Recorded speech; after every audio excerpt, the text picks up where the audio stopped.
อ๋อข้ามันก็บีมาจุเลยเด็กกันเลยเดี๋ยวจุเลยด้วยดีแหวนถนนไหนกันเนาะพอเผยมีใจก็ตามมาเอาเลยจำกันเจอกันที่นู่นนะ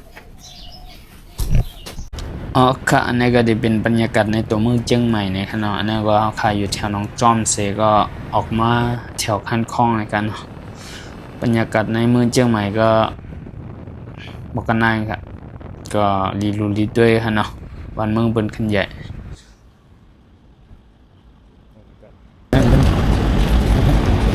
35 นาทีอยู่มาอยู่ระหว่างทางมาถึงระหว่างทางก็มาซื้อตัวไว้คลองหน้าแม่น้ำค้างในก็จะมีแม่น้ำมันในแม่น้ำในน้ำมันใสดีดีค่ะเนาะบรรยากาศมัน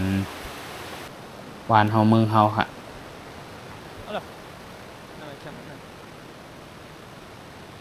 เที่ยวเยอะเลยน้ำสวยมากใสน่าเรียนเลยอ่ะน้ำใสมากเลยเหมือนน้ำเมืองเฮาเลยเข้มระหว่างทางเนี่ยก็มาเวียกินกาแฟกินหลายในกัมบรรยากาศก็ดีกาแฟก็อร่อยร้านก็สวยอันนี้เครื่องอะไรพี่อันนี้เขาเรียกว่าเวิร์บ58ไม่เคยเห็นเขาใช้ป่ะเป็นเครื่องคัสตอมอ๋อเดี๋ยวได้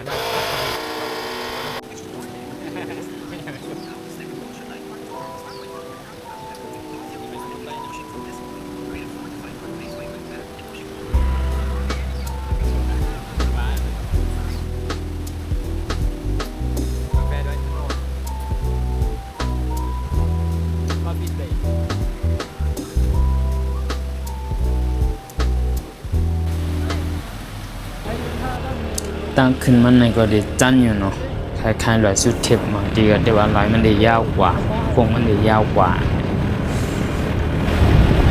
ก็บางทีก็แต่งมาผักหน่อยนะทีนี้ก็ได้เป็นจุดพักรถนะครับเนาะจุดจอดรถที่เขาได้กว่าที่กองมุสองศูนย์นั้นก็เดินบ่าเข้าในป่าไปเข้าในป่าเนี่ยเขาจะจอดรถไว้กันในเนาะพอขึ้นมาทางเหนือสุดๆเนี่ยก็ได้มาถึงที่จุดสูงสุดเนี่ยมาเนี่ยจุดที่เป็นกองทัพอากาศเขาสร้างไว้ขนาดนะทีนี้ก็บรรยากาศอากาศมันเย็นดีติดๆค่ะยัดดอยอินทนนท์ปโกดาช็อปรีสอร์ทห้องน้ำก็จะมีประมาณนี้ต้นสตาร์ทธรรมชาติสุดๆนะฮะนี่ฝนหมกมีปาง The highest point in Thailand สุขามาเหล่เมืองไทยสุแก็บในคันเดี๋ยวรู้นายแบบเขามาไปเรียนในป่านายมาเดินแบบในป่าหล่อเต้นนะ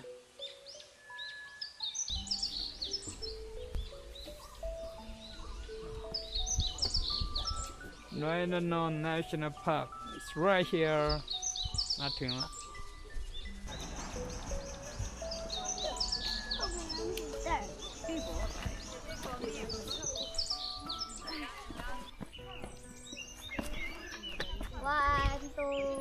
ไปถนนถึงแล้วเห็นกันเลยมากมาเด็ดด้วยนะถนนเดี๋ยวเรียร้อยมาสุดบรรยากาศเย็นที่ไม่มี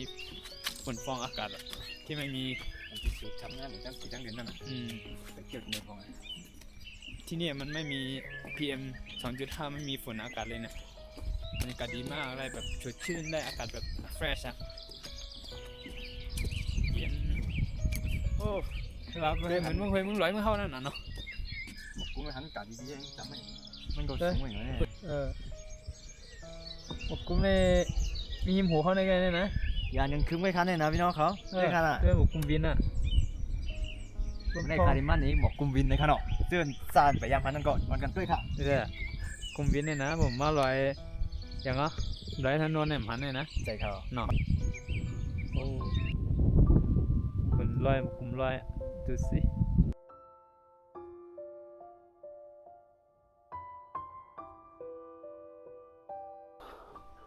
มาเลยห้อยเลยบรรยากาศดีมาก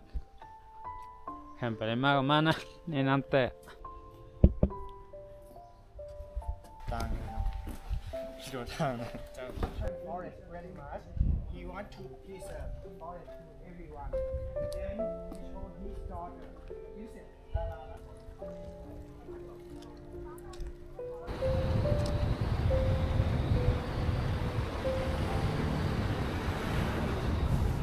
จุดที่ไหนเนี่ยก็จะเป็น the highest part of Thailand เลยเนาะพื้นที่สูงสุดในประเทศไทยเป็นที่ดอยอินทนนท์เนี่ยเนาะต่อจากนี้ก็เฮาคาได้โจกะลีป้าดีกองหมู่2สูตรที่มีสวนหมอกไม้นั้นขนาดนะอันนั้นเดี๋ยวไหลซื้อข้าวนึงก็50 บาทในขนาดนั้นนะ กองมูนี่ก็สร้าง ก็เป็นด่างชาติได้นึงก็100 ถวายคุณน้องคำเนี่ยวันนี้บ้านที่เก่าขวัญในซัมเมนเราสร้างถวายนางหัวคำบ้านที่เก่าแค่นั้นช่วยปรากฏวันนอกนับว่าไม่ใช่เขาได้ยำอัดกันออกละเรื่องด้วยนะไปขึ้นในสันนิษฐานเดี๋ยวเราไปดูวิวข้างบนกันจะมาเป็นวิวสวยๆทางนี้ต้องขึ้นเขากับไหว้พระในกองมือ2สูเนี่ยมันเดียวยกเมืองอินโดนีเซียกับเมืองเคสร้างไว้เอาสร้างไว้เป็นบนทางพระเป็นจะเป็นหยกนะ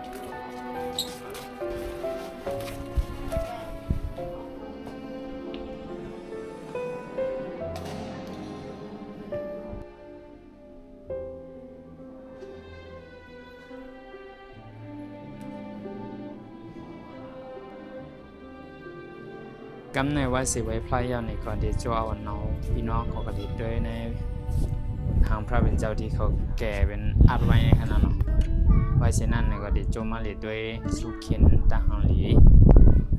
วิวปอยของมันในอันไหนที่เป็นอยู่เหนือกองมูลอยอินทนนท์ในก็จะไล่หันวิวปอยจะไล่หันตาหังหลีจะไล่หันสุเขียนของธรรมชาติในขณะเนาะสับว่าสร้างบันมาในมันก็มึงเปิดในเป็นหญ้าป่าหญ้าเขาเป็นหญ้าหัวหญ้าลอยเป็นหญ้าต้นไม้ต้นตอกในก็เรียกเลยว่าสภาวะดีเด็ดๆครับส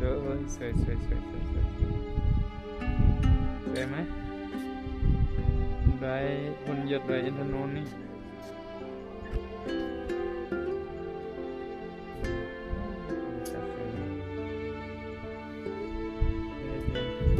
มีจงกี้แหวกกันนะเจดีชีวิตตัวนี้จังหวะมีเอา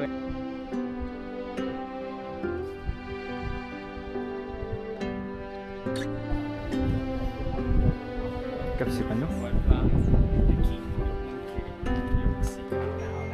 ใช่ไหมอยู่นะ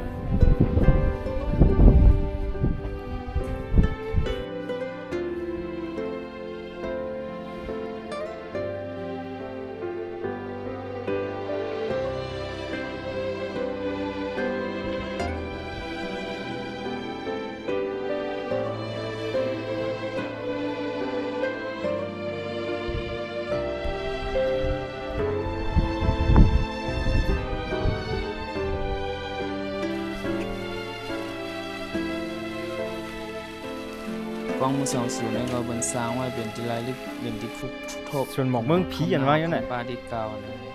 เป็นสร้างไว้ฮะเนาะเป็นเอาเกษาเป็นเอาทับต่อเจ้าทอจเมียเขาอรหันต์เขาที่ไหนมาสร้างไว้ป้ายก็เป็น เพราะ10 ปีที่ป่นกว่ามาด้วยขึ้นก็เคยเจอทิ้งเหมือนกันใช่ไหม ถือว่าอย่างขนาดนั้น ไม่ย่านหลังนั้นได้ไหนบ้าง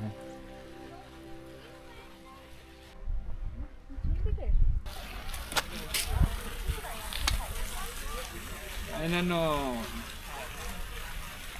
กับสิบปันเนาะเมื่อขึ้นแย่เจอห้องน้ำไม่เอาหัวนะห้องน้ำ